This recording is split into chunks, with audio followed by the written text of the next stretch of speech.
Good morning, man. This is Morning Chats with Q.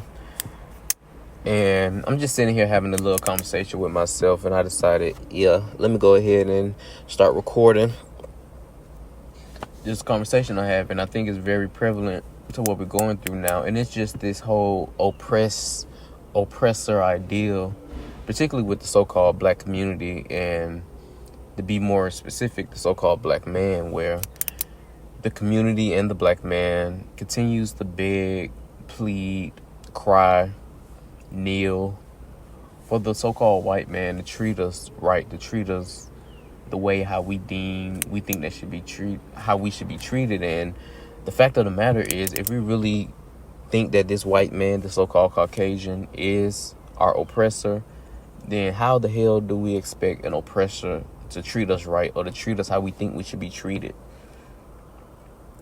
When has that ever happened in history? Where in history have we ever read or seen where an oppressive state, an oppressive people or culture decided to talk to the oppressed and say, you know what? I have been treating you like shit for how many amount of years, and you know what? I'm gonna treat you right, dog. I'm gonna give you reparations. I'm gonna put your people at a level playing field with my people. We're gonna see eye to eye. We're gonna see you in the same sight of the law. We're gonna put you out in the media in the same light how we would our own. You know, fuck how you naturally feel you want to do right by your own first before you do right by any other people or culture. You know what? I'm gonna just do away with that, because you know what, black community or oppressed people, I just think that we should do right by you guys. I just had a moment of clarity. I had an epiphany, and something just told me I have to know that has never happened, bro. That has never happened, and it's not gonna happen. Anytime an oppressed people were able to gain power over their oppressors, it was through revolt. It was through maybe some type of cataclysmic event that happened that allowed that oppressed people to gain power and prestige because of the fall of whatever nation that was at the time, or they just fled, or the persecuted, the oppressed, not being able to do what they believe was right in their eyes and their own culture, they fled. They fled to another territory, another state, whatever you want to describe it as, but they fled there so they can freely express their own beliefs, their customs, their God, whatever the case may be. Fled so they can express those things freely without the persecution. But just to think that the so-called Caucasian is going to just flip history and, you know what I mean, just do something that's never been done, an exception to the... No, that is not going to happen on this. It's not going to happen. It's not going to happen. The so-called Caucasian didn't gain power by acting nicely. They took it. The motherfuckers took it.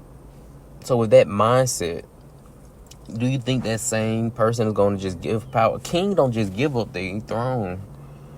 A king just not going to give up his throne like that unless you his family, unless, you know what I'm saying, you of that royal court, if you will, royal family, whatever. A king just not going to give up his throne and his crown, especially to someone else that's not a part of his community. You know what I mean? Like an oppressor is not going to do that. Now, can a king, put someone in place or have someone in their royal court, if you will, that can commandeer to a certain group of people? Yeah, that can happen. That definitely can happen. That definitely can happen, and that has happened before. When you read the scriptures, you can think about, I believe it's in Esther, where you had I can't remember the king of that time, but you had Mordecai, and I believe it was his niece, Esther, his niece, who ended up marrying the king of that time, and through him marrying her, and knowing Mordecai as well, they was able to save the Jews from persecution by, I can't remember dude that was close to the king at that time. But, he was able to, through his marriage to him, they was able to save persecution from the Jews. But still, at the end of the day, Jews were still persecuted, and they had to flee to different parts so they can express their culture, their spirituality, their beliefs, their rituals. You know what I mean? So still, at the end of the day, you still have to, in a sense, pull yourself up by your own bootstraps. To use a a modern phrase.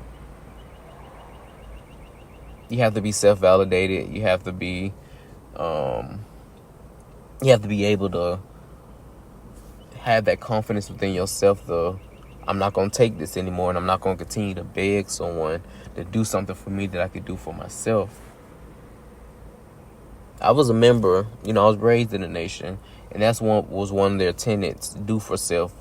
Do something for yourself. Don't always look to another man, particularly the so-called Caucasian, to do something for you. Don't continuously beg him to treat me right, treat me equal. Treat me the same way how you treat your own brethren. Like, no. I always respected the nation when it came to that sentiment. The sentiment of do for self. Fuck the white man. The white man is the devil. We need to do what we need to do. Now, of course, other tenets of the nation I don't agree with. Particularly their spiritual system. Some of their other ideologies that they have, don't agree with. But just on the premise of that and some of their economic ideals as well, I agree with those things. Because I like how it put the onus on the so-called black man. The one, first and foremost, be a man, be self-validated and self-motivated to do what's best for him. And that's what we must do. That is what we must do. That is the only way we're going to get out of this condition that we're in. That's the only way we're going to get out of this condition.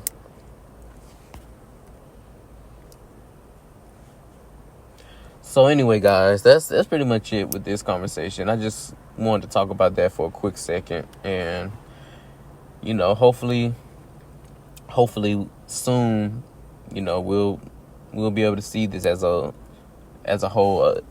More so, the majority will see this, and it won't just be a small minority that understand this sentiment, and we can move forward.